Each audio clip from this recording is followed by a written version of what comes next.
Following guidance released by the State Education Department, Duluth Public Schools revealed its Return to Learn plan this week. The plan includes in-person learning, online education, and a hybrid of the two, and it could change as conditions dictate.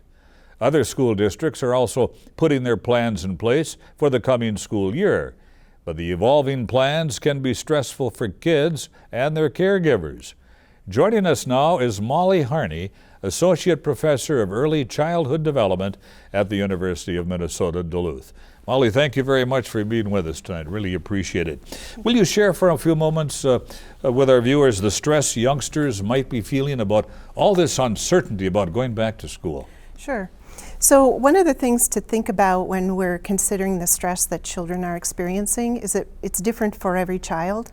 And so while all of them are in this storm, if we could call it that, of a pandemic, each child has a different way of coping, a different set of circumstances. So some children are weathering the storm with a yacht, some are in a rowboat, some have a raft, some are holding on to a floaty, and some are grabbing for driftwood that might be passing by.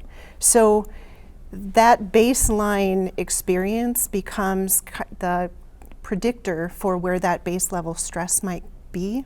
So while we're supporting children, it's important for all of us to be aware of the fact that all of them are experiencing this given storm, and all of them have different kinds of supports. Are they picking up anxiety from their parents or caregivers? They can be.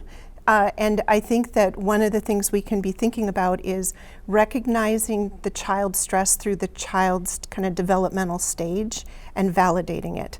So while we know that children are watching the adults and monitoring whether they're safe or not, one of the things we can do is recognize that the children are watching us, they're paying attention to our own stress levels, and they're determining some of their own sense of safety based on our reactions. So in households with multiple children, could each child be in stress in a different way? Absolutely. They're filtering it both through their temperament, their developmental age, and they're, again, looking upon the adults in their lives to partner with them to support what we call regulation, to help them settle into this new reality. So can you give us some tips as how we can help them? Sure. So recognizing the stress, acknowledging the stress, not minimizing it. There's an interesting balance, not making more of it as well. So to, again, speak at the developmental level of the child about their stress, ask them questions about their understanding of their situation. Having routine in children's lives is really, really critical for children who are in a situation that is generally stressful. One of the things that impacts stress for young children in general, is the inability to predict what is happening in their daily life. So the more the adults can put predictable, kind of regular patterns into their day, meaning there's a bedtime, there's an awake time, we go out and exercise each day, meals are on a regular schedule, they're there for us kind of in a predicted way.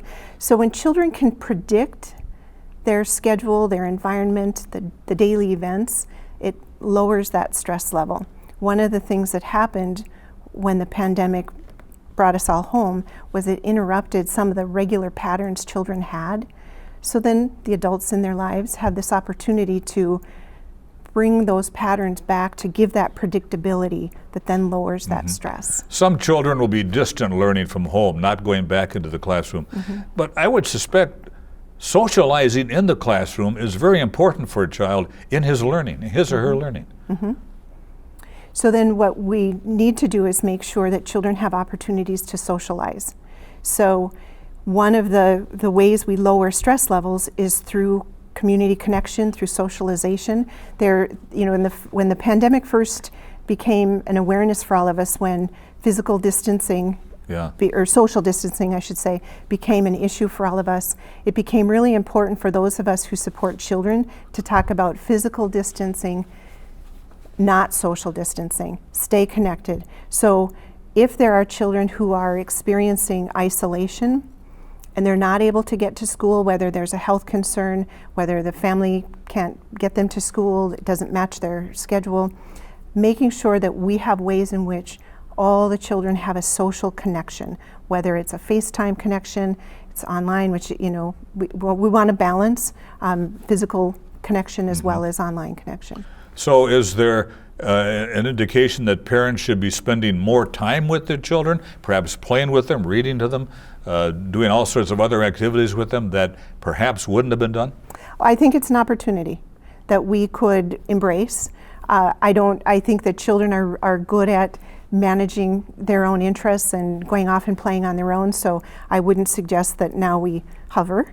But I also think that there is an opportunity to read one more book before bed, take a longer bath, go for a walk in the woods before lunch, do things that we weren't able to do with children when they were in school. Molly, there could be times when children are back in the classroom, then they're home again for distant learning. Then they're back in the classroom and home again. That's got to be tough for both the kids and the parents. And again, creating those predictable patterns will be important. So parents knowing that there may be an ebb and a flow. This is a very fluid situation, as we've heard from everyone.